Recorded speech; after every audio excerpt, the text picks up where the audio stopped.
겠습니다. 오늘 우리에게 주실 하나님의 말씀은 구약성경 요엘서 2장 우리 23절 한 절 말씀만 이 시간에 함께 받으시도록 하겠습니다.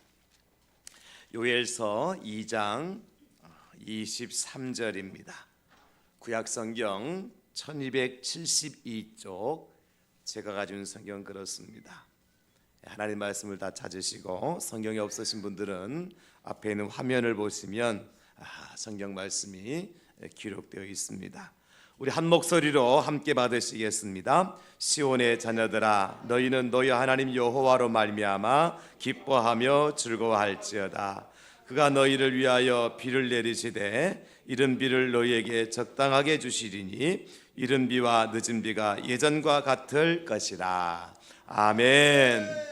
오늘 추수감사절을 맞이해서 주님의 크신 은혜가 예배하는 저와 여러분들 가운데 임하게 될 줄로 믿습니다. 토마스 트라스크라는 사람이 지은 책에 살아있는 영혼만이 승리할 수 있다라고 하는 책에 이런 한 내용이 나옵니다. 중국에서 남서쪽에 살고 있었던 미야족이라고 하는 미야오족이라고 하는 예수님을 믿는 그런 부족이 있었습니다. 미야오족이라고. 이 미야오족은 공동체 생활을 했는데요. 한 부족을 이루면서 함께 예수님을 믿으면서 공동체 생활을 했는데 한 번은 이 뽕나무 묘목을 사다가 큰 넓은 밭에 이제 뽕나무를 심었어요. 뽕나무는 누에를 치기에 좋은 잎을 내잖아요. 그래서 누에를 치기 위해서 뽕나무를 사다가 밭에 심었는데 열심히 뽕나무를 가꾸다 보니까 어느 날 아침 보니까 그 뽕나무 잎을 무언가가 자꾸 갉아먹는 거예요.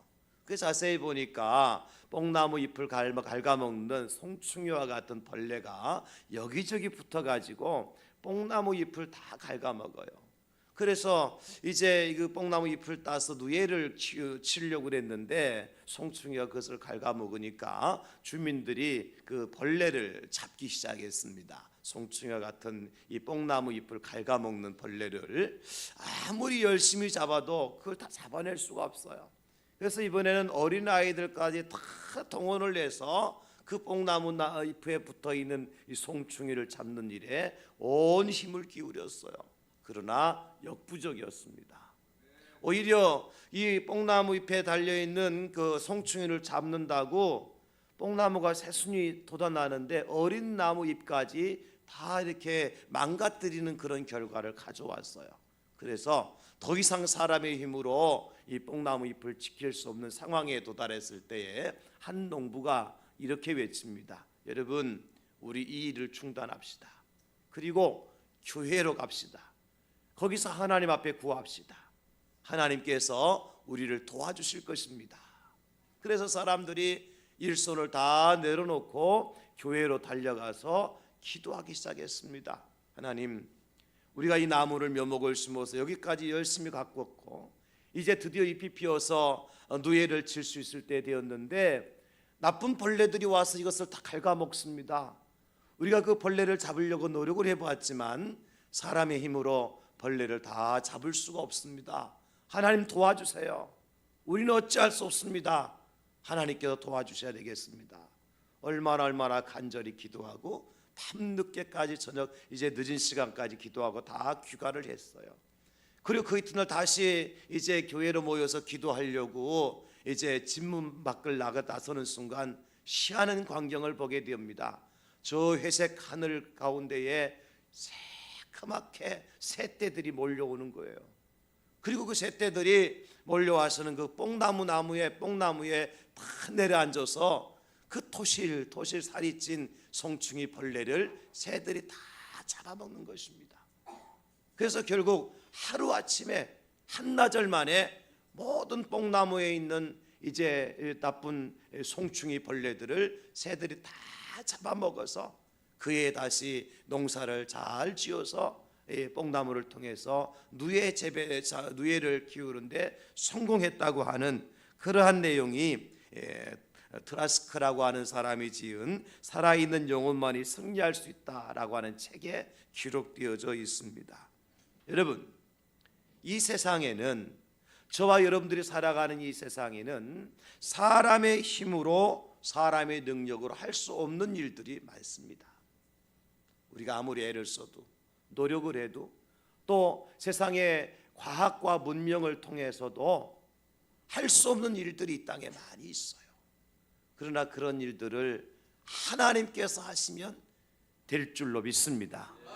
사람이 할 수 없는 그것을 하나님께서 이루어 주시는 것, 이것을 우리는 무엇이라고 말하느냐 하면 하나님의 은혜라 그렇게 얘기하는 겁니다. 사람의 능력으로, 사람의 지식으로, 사람의 경험으로, 세상의 어떤 방법과 수단을 통해서 할 수 없는 그것을 하늘의 하나님께서, 온 우주 만물을 창조하신 하나님께서 이루어 주시고 해결해 주시고 그것을 만들어 주실 때 우리는 그것을 하나님의 은혜라 그렇게 부르는 거죠. 여러분, 추수감사절은 바로 이런 절기입니다. 하나님께서, 우리의 주님께서 베풀어 주신 은혜에 감사해서 함께 즐거워하는 절기가 추수감사절이에요. 우리가 추수감사절하면 이 구약의 절기를 따라서 계승되어진 초막절 또 수장절의 연장선이라고 우리가 배웠잖아요. 그래서 사실은 구약의 절기는 이스라엘이 로마에 의해서 망함으로 말미암아서 이제 그 절기가 서서히 사라지기 시작을 했어요. 그러나 그 이후에 콘스탄틴 대제가 323년에 로마의 기독교를 국교로 인정을 하게 되어지잖아요. 물론 그 기독교는 오늘날 저와 여러분들이 이렇게 앉아서 예배드리는 이 개신교회가 아니고 로마 가톨릭 교회입니다. 그 가톨릭 교회를 로마의 국교로 제정을 하면서 이 기독교가 급성장을 하게 되어져요.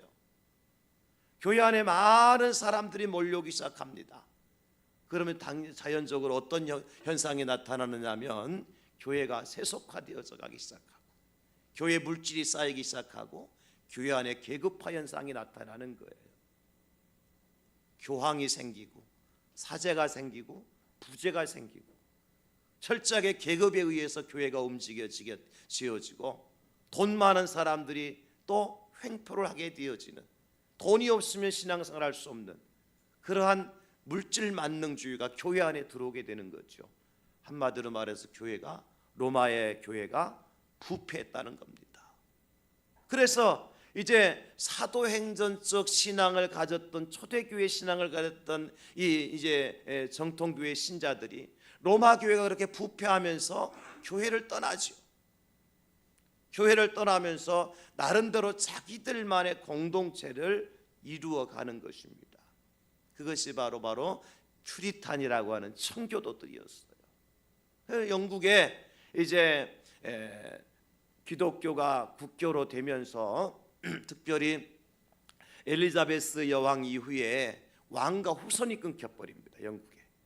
그래서 이제 스코틀랜드의 제임스 6세가 스코틀랜드의 왕위로 오르면서 영국과 스코틀랜드가 합쳐버려요.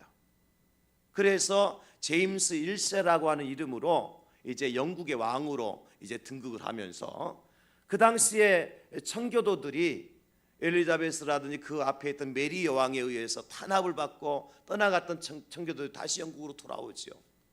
왜냐하면 스코틀랜드는 장로교의 전통을 가지고 있는 나라였기 때문에 아마 청교도들을 받아줄 것이다. 그런 생각을 하고 영국으로 돌아왔는데 그 청교도들과 생각과는 다르게 제임스 1세 역시 프리탄들을 받아주지 않아요. 그래서 그들이 한움 없이 신앙의 자유를 지키기 위해서 이제 영국을 떠납니다. 어디로 가느냐면 네덜란드라고 하는 곳으로 갑니다. 화란이죠. 네덜란드로 가서 그들이 신앙생활하면서 열심히 돈을 모아서 7년 동안 모은 돈을 가지고 배를 한 척 사게 되어져요.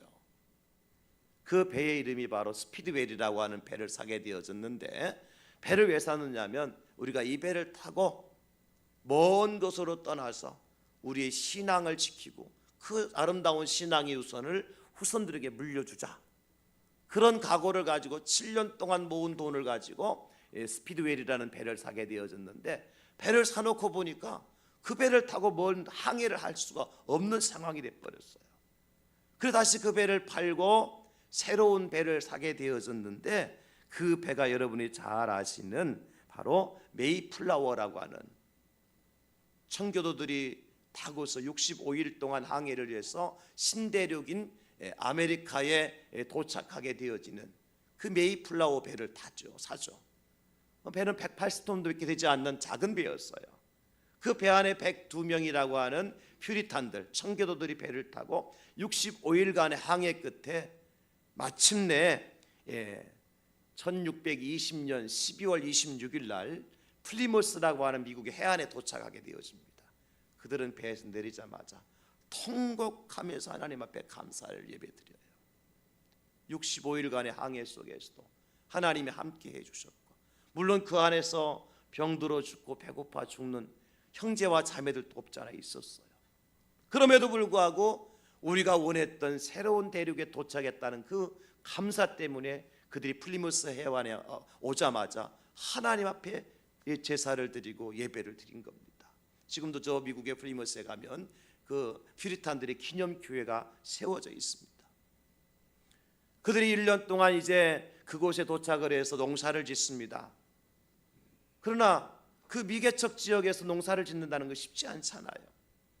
1년 동안 특별히 겨울에 도착을 해서 먹을 양식이 없는 상황 속에서 굶어서 또 다른 사람들이 죽어갑니다. 남편이 죽고 아내가 죽고 어머니가 죽고 아버지가 죽고 자녀들이 죽어요.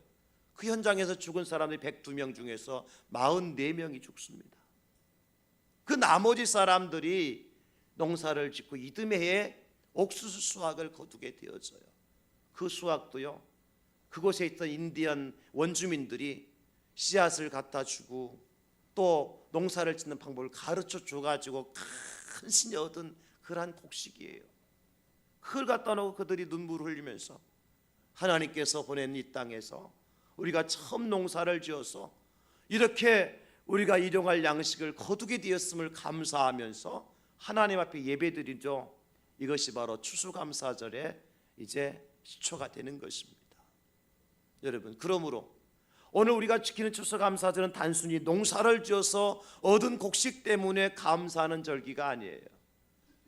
신앙을 찾아서, 믿음을 찾아서, 죽음의 고비를 넘어서, 아니 많은 우리 가족들이 죽는 현장을 지켜보면서도 끝까지 믿음을 지키기 위해서 신들에게 달려가서, 그것도 인디언들의 손에 의해서 죽음을 당할 수밖에 없는 상황 속에서도 하나님이 그들의 마음을 움직여 주셔서 돕는 자들로 세워주시고 1년 동안 농사를 지어서 일용할 양식을 얻게 하신 분이 하나님이라고. 그래서 오늘 본문에 나온 것처럼 하나님이 비를 주시고 바람을 주시고 햇빛을 주셔서 하나님의 은혜로 말미암아 우리가 구원받아 오늘 이렇게 살게 되었다고 감사해서 엎드려서 함께 예배드린 절기가 추수감사절이라는 것입니다. 여러분, 우리 추수감사절 하면 단순히 그냥 농사져서 얻은 곡식 때문에 드려졌다라고만 생각하면 안 돼요. 믿음이 없는 추수감사절은 진정한 의미가 없는 것입니다. 여러분, 신앙을 지키기 위해 생명을 건 절기가 추수감사절이고, 하나님께서 항해 중에 여러분 65일 동안 그 180톤 되는 메이플라워를 타고서 가는데 바람이 없었겠습니까? 풍랑이 없었겠어요? 파도가 없었겠습니까? 그 대서양 횡단하면서 말이죠, 미지의 세계로 가면서 그들은 오직 하늘만 쳐다보고 갔던 거예요. 하나님의 은혜만 구하고 갔던 거예요. 죽음의 사선을 넘어서 땅에 도착해서 인디언들이 버티고 서 있었고 그들과 싸우지 않고 그들이 도와줘서 구원을 받았으니까 믿음의 승리의 절기요, 하나님의 은혜의 절기. 그래서 인디언들과 함께 기뻐서 이 절기를 지키게 된 것이지요. 추수감사절과 관계된 풍습들이 두 가지 중요한 풍습이 있는데, 하나는 뭐냐면 지금도 미국 사람들이 추수감사절을 지킬 때에 칠면조 고기를 먹습니다. 칠면조. 왜 칠면조 고기를 먹느냐 하면 먹을 것이 없으니까 겨울에 사냥을 갔어요. 새를 잡으러 갔어요. 근데 새를 잡으러 갔는데 칠면조를 발견하게 된 거예요. 그 해변가에 칠면조. 그래서 그 칠면조를 잡아다가 온 가족이 잔치를 할 수 있게끔, 주먹 많은 새를 잡으러 갔는데 하나님은 큰 칠면조를 예배해 놓으셔서 하나님의 은혜로 굶지 않고 살게 되었다, 감사하다, 그런 의미로 지금도 칠면조 고기를 먹어요. 그리고 또 하나는 추수감사절 지금 때로 어떤 가정에서는 옥수수 5개를 상위에 올려놓고 같이 감사기도 하고 그 옥수수를 먹고 지나온 삶을, 하나님의 은혜를 같이 가져들고 나누면서 추수감사절을 지키는 절기가 있어요. 왜 옥수수 5개냐? 배고플 때 인디언들이 갖다 준 옥수수인데요, 그 옥수수는 하루에 한 가족의 식량이 옥수수 5개였대요. 옥수수 5개 가지고 한 가족이 하루를 지내야 되는 거예요. 그럼에도 불구하고 하나님은 인디언들을 통해서 옥수수를 공급해 주시고 농사를 줘서 옥수수를 수확하게 하시고, 그래서 우리 가족이 굶지 않고 하나님의 은혜로 살게 되었습니다. 이런 것을 고백하면서 옥수수 5개를 놓고 같이 감사의 절기를 지키는 거예요. 여러분, 이렇게 풍성하지 않았어요. 풍족하지 않았어요. 너무나 부족했고 너무나 없었고 너무나 힘들고 어려울 때, 그럼에도 불구하고 이 모든 것이 다 하나님의 은혜라고, 이 모든 것이 다 주님의 은혜라고 고백하면서 지켰던 절기, 이 추수감사절의 진정한 의미를 오늘 감사절에 여러분, 저와 여러분들이 새기실 수 있기를 예수님의 이름으로 축원합니다. 오늘 요엘서를 통해서 그래서 우리는 이 감사절에 새겨야 될 3가지 중요한 의미가 있어요. 왜 감사하고 왜 기뻐하고 왜 즐거워할 수 있느냐, 무엇을 인해서 감사하고 무엇을 기뻐하고 즐거워할 수 있느냐. 오늘 첫 번째는 여호와로 말미암는 은혜에 기뻐하는 절기라고 말씀하고 있어요. 요엘서 선자는 말씀하고 있습니다. 23절에 시온의 자녀들아, 시온의 자녀들은 예수 믿는 믿음의 사람들아, 여러분 그렇게 오늘날 기록할 수가 있겠죠. 예수 그리스도를 구주로 믿는 하나님의 사람들아, 너희는 너희 하나님 여호와로 말미암아 기뻐하며 즐거워할지어다. 여러분, 때로는 우리가 사람으로부터도 은혜를 입을 때가 있어요. 그렇잖아요. 이웃에게 은혜를 입든지 선생님에게 은혜를 입든지 친구에게 은혜를 입든지 은혜를 입고 우리가 살아가, 이 땅에서. 근데 어떻습니까? 우리가 어떤 선생님에게 은혜를 입었다든지 친구에게 이웃에게 은혜를 입게 되어지 우리 마음에 무슨 생각이 들어가죠? 이 은혜를 어떻게 갚을까? 그것이 하나의 짐이 되고 빚이 되죠. 그죠?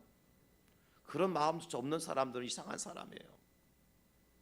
늘 받을 줄만 생각하고 그저 내가 없을 때 콩 한 쪽 나누어서 반쪽씩 갈라먹은 거 생각 안 하고 나는 조금 줬다고 불평하는 사람 좀 이상한 사람이고, 그것도 양심 있는 사람은 그죠? 선생님에게 은혜를 입었으면 스승의 은 하늘 같아서 노래라도 불러드리고, 이게 인간의 양심이 있어야 돼. 이런 양심이. 근데 오늘날은 이런 양심마저도 이제 화인 맞아가지고 양심마저 사라져서 선생님의 은혜가 어디 있습니까? 부모님의 은혜가 어디 있습니까 요즘에? 그러나 사람이라면 적어도 누군가에게 은혜를 입었으면 그 은혜를 갚아야지라고 하는 양심은 가지고 있어야 돼요. 근데 그것이 때로는 우리에게 짐이 되고 부담이 되죠. 그래서 그것을 갚지 못하면 내게 죄의식이 생기게 되어지고, 또 그 사람을 얼굴 보고 싶어도 보지 못하는 그런 관계로 관계가 나빠질 때가 많아요. 그 사람에게부터 받은 은혜는요, 이렇게 우리로 하여금 늘 부담이 되고 짐이 되고 빚이 되게 만들어요. 그러나 하나님께서 베푸신 은혜는 어떻습니까? 그저 기쁠 뿐이죠. 왜? 하나님의 은혜를 우리가 갚을 길이 없기 때문이에요. 어떻게 갚아요? 사람의 힘으로, 사람의 능력으로 하나님의 은혜를 갚을 길이 없어요. 그리고 우리 하나님은요, 어떤 분이냐면 은혜가 한량없으신 분이셔요. 그 은혜의 크기와 깊이와 넓이와 높이를 사람의 생각으로 측량할 수가 없어요. 하늘을 두루마리 삼고 바다를 먹물 삼아도 다 기록할 수 없는 것이 하나님의 은혜인 것입니다. 그래서 우리는 그 하나님의 은혜를 받으면 늘 기뻐하고 감사할 뿐이죠. 나 같은 죄인이 어떻게 구원을 받을 수 있습니까, 주님? 그저 감사합니다. 그러면서 기뻐할 뿐이죠.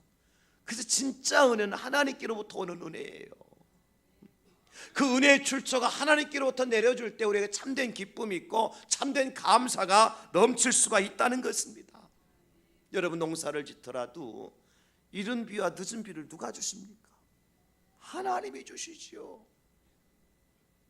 시편 121편 1절로 2절에 보면 내가 산을 향하여 눈을 들리라. 나의 도움이 어디서 올까? 나의 도움은 천지를 지으신 여호와에게서로다. 그렇게 고백하고 있는 거예요.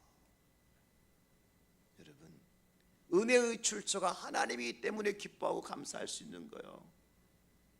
농부가 씨앗을 뿌리지만 그 씨앗을 싹이 나게 하고 자라게 하고 꽃이 피고 열매 맺게 하신 분 누굽니까? 하나님이 하시지 사람이 할 수 있는 거 아무것도 없어요. 아니, 목사님 물도 주고 물 준다고 다 싹이 나나요?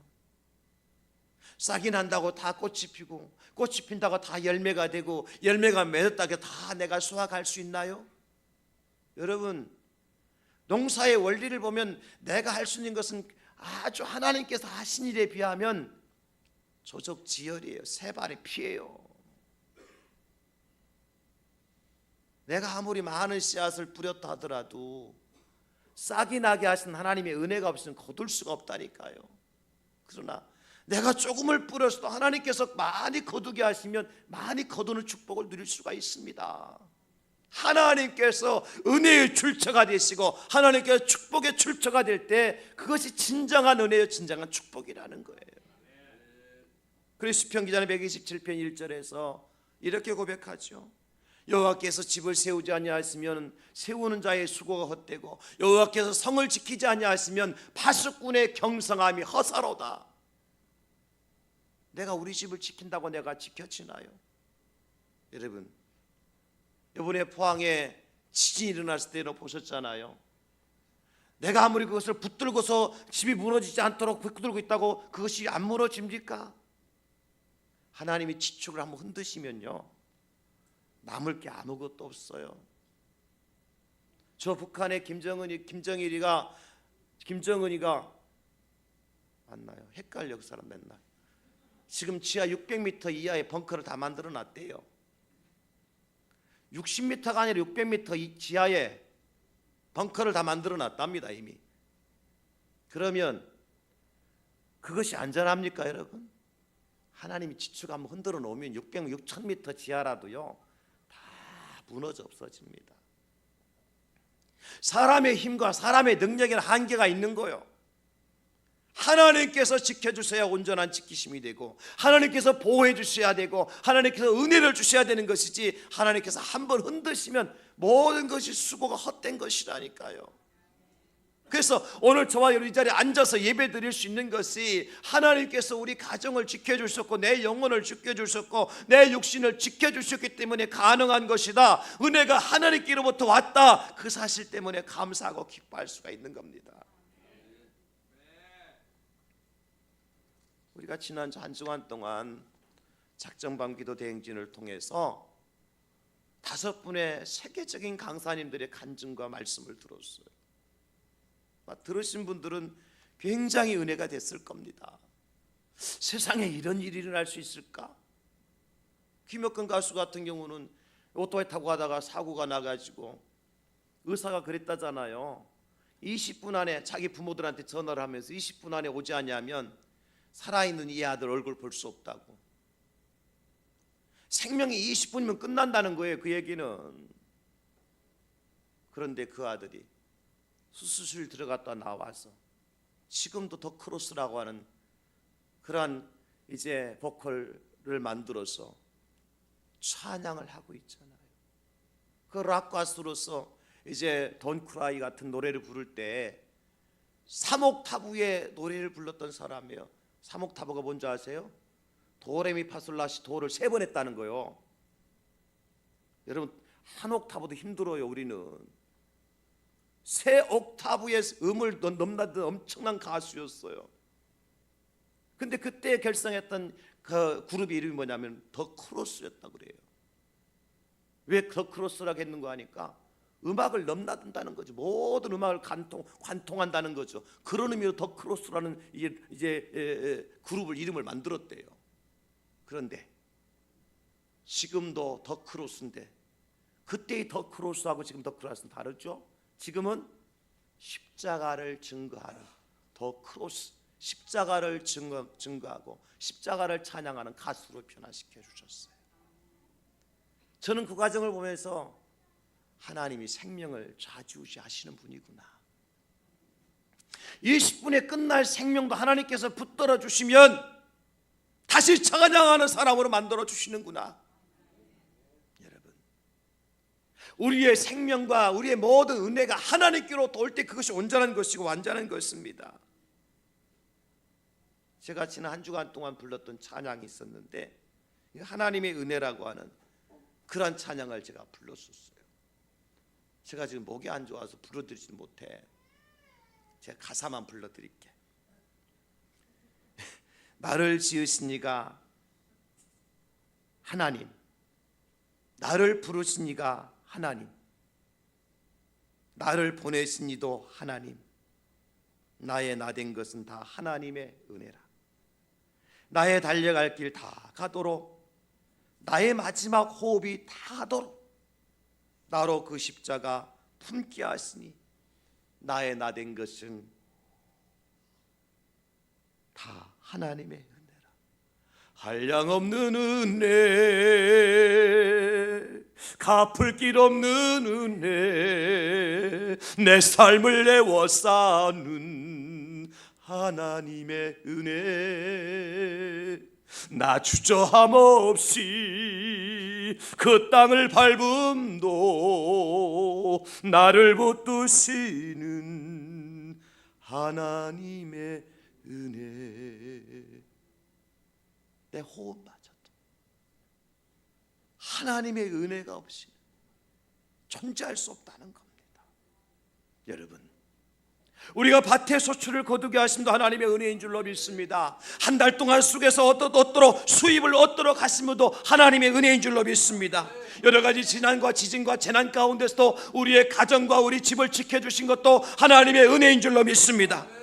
무엇보다도 억만 죄악 가운데 죽었던 저와 여러분들을 구원하셔서 하나님의 자녀로 삼아주신 것도 다 하나님의 은혜인 줄로 믿습니다. 그 은혜에 감사해서 지키는 절기가 추수감사절이요. 이 감사, 이 은혜가 여러분 평생에 계속되어 줄 수 있기를 예수님의 이름으로 축원합니다. 은혜가 하나님께로부터 왔기 때문에 기뻐하며 감사한다. 두 번째는 적당한 은혜를 주셨기 때문에 기뻐하며 감사하는 거예요. 오늘 본문에 말씀하고 있잖아요. 그가 너희를 위하여 비를 내리시되 이른 비를 너희에게 적당하게 주시리니. 농사 짓는데 비가 필요하죠. 어떻게 필요해요? 적당히 필요한 겁니다. 비가 너무 조금 와도요 곡식이 싹을 틔우지 못하고 열매를 맺지 못해요. 비가 너무 많이 와도요 곡식이 싹을 틔우지 못하고 열매 맺지 못해요. 적당한 비가 필요한데 그 비의 양을 조절하시는 분이 누구예요? 하나님이신 거예요. 우리에게 은혜를 주시는데 어떤 은혜를 주시냐면 적당한 은혜를 주셔요. 그러면 이 적당하다고 하는 것은 두 가지의 중요한 의미가 있습니다. 하나는 양적으로 적당한 거예요. 또 하나는 질적으로 적당한 것입니다. 은혜도요 적당히 부어주셔야지요. 너무 많이 부어주시면 사람이 교만해져 가지고요 이상해져 버려요. 하나님의 축복도요 우리에게 적당히 주셔야 돼요. 성경에 보니까 부자 청년이 예수님께 나왔어요. 나오기 전에 부자 청년이 뭐라고 얘기한 줄 아세요? 농사를 지어서 이제 내가 엄청나게 많이 이제 부자가 됐으니까 곡식을 쌓을 곳이 없으니까 창고를 헐고 새로운 큰 창고를 짓고 그리고 그 창고 속에 곡식을 저장하자. 그리고 하는 말이 뭐냐면 이제 먹고 놀자. 그랬을 때 예수님께서 그 청년에게 뭐라고 말씀하신 줄 아세요? 오늘 밤 내 영혼을 내가 도로 찾는다면 네가 쌓아오는 곡식이 누구의 것이 되겠느냐. 여러분, 그 부자 청년은요, 너무 많이 수확을 추수를 위해서 풍년이 들어서 망한 거요. 풍년이 들면 망하는 사람이 있습니다. 그러니까 무조건 다 많다고 좋은 게 아니에요. 어떤 사람들이 갑자기 재개발돼 가지고 졸지에 부자가 됐잖아요. 그래서 졸부라 그러잖아요. 그 뭐예요? 그 사람 그 돈 가지고 다방 가고 빠찡고 가고, 응? 카바레 가고. 그냥 돈만 날리는 게 아니잖아요. 인생을 날리고 가정을 날려버리잖아요. 여러분, 그게 축복입니까? 하나님은요, 우리에게 그런 험한 길을 가지 않도록 우리에게 적당한 축복을 주셨음을 위해서 감사할 수 있기를 예수님의 이름으로 축원합니다.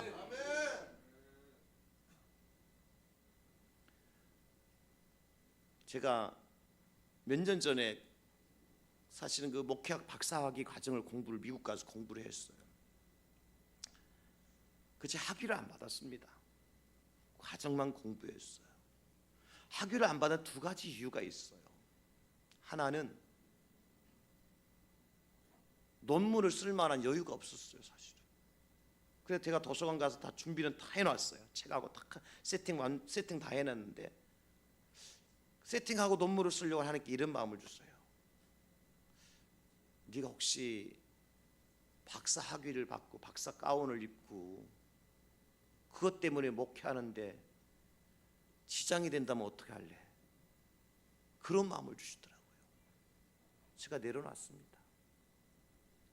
학교에서 몇 번 연락이 왔어요. 왜 학위를 안 받느냐고. 내가 박사라는 것 때문에 목회하는 것이 내가 교만해지고, 내가 그 일 때문에 하나님의 백성들을 섬기는 데 내가 장애가 된다면 나는 공부한 것으로 만족합니다. 안 받았어요.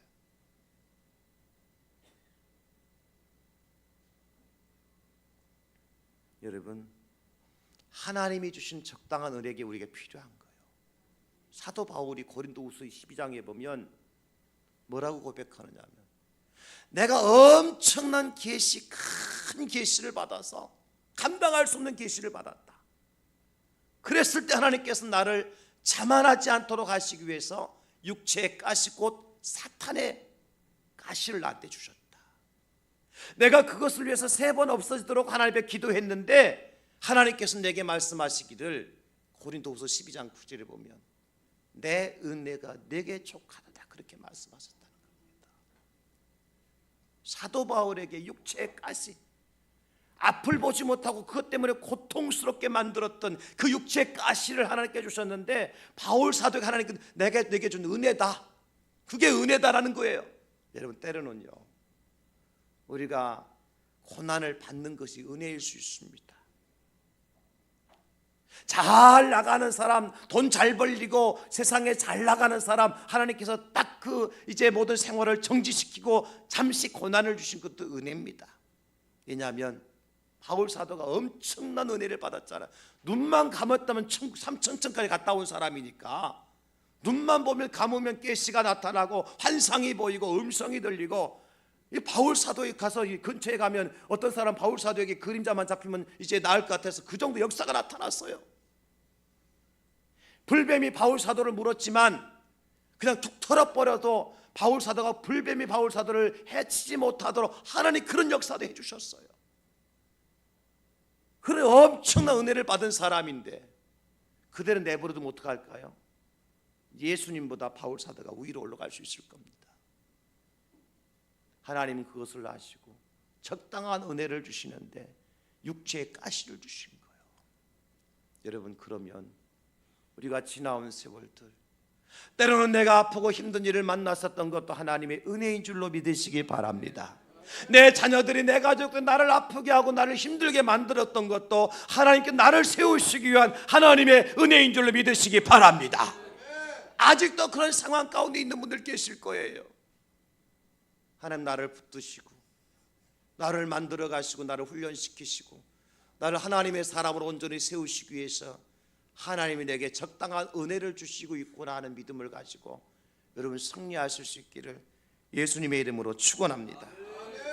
그래요. 하나님은요, 자식이 떡을 달라는데 돌을 줄 부모가 없고, 자식이 생선을 달라는데 뱀을 줄 부모가 없는 것처럼, 하물며 하늘의 아버지 하나님께서 너희에게, 구하는 너희에게 좋은 것을 주시지 아니하겠느냐. 예수님 말씀하셨어요. 그 바로 좋은 것이 적당한 거예요. 때로는 작은 것이 될 수 있고, 때로는 큰 것이 될 수 있을 겁니다. 때로는 축복이 될 수 있고, 때로는 고난이 될 수 있을 것입니다. 모든 것이 하나님 편에서 봤을 땐 좋은 것이고, 그것이 바로 적당한 은혜인 것입니다. 때로는 우리가 왜 나만 겪는 고난이냐고, 왜 나만 이런 일을 만나게 하느냐고 원망할 수도 있고 불평할 수도 있지만, 그 고난의 뒤편에 있는 하나님의 은혜를 생각하면, 하나님의 축복을 생각하면 우리가 감사할 수밖에 없는 거예요. 2017년 한 해 동안에 여러분 각자에게 적당한 은혜를 주신 하나님 때문에 기뻐하고 감사하실 수 있기를 예수님의 이름으로 축원합니다. 마지막 세 번째는요, 여전한 은혜에 기뻐하는 절기가 추수감사절이에요. 오늘 보면 마지막 부분에 이렇게 기록해주고 있지요. 이른 비와 늦은 비가 예전과 같을 것이라. 예전과 같을 것이다. 이래긴 작년에도 이른 비 늦은 비 주셨고, 올해도 이른 비 늦은 비 주시고 내년에도 이른 비 늦은 비 주신다는 겁니다. 여전하신 하나님의 은혜인 거예요. 하나님의 은혜는 단회적이지 않아요. 단 한 번으로 끝나지 않습니다. 2017년 올해 하나님께 우리 함께 해주셨다면 반드시 2018년 내년에도 하나님께 우리와 함께 해주실 줄로 믿습니다.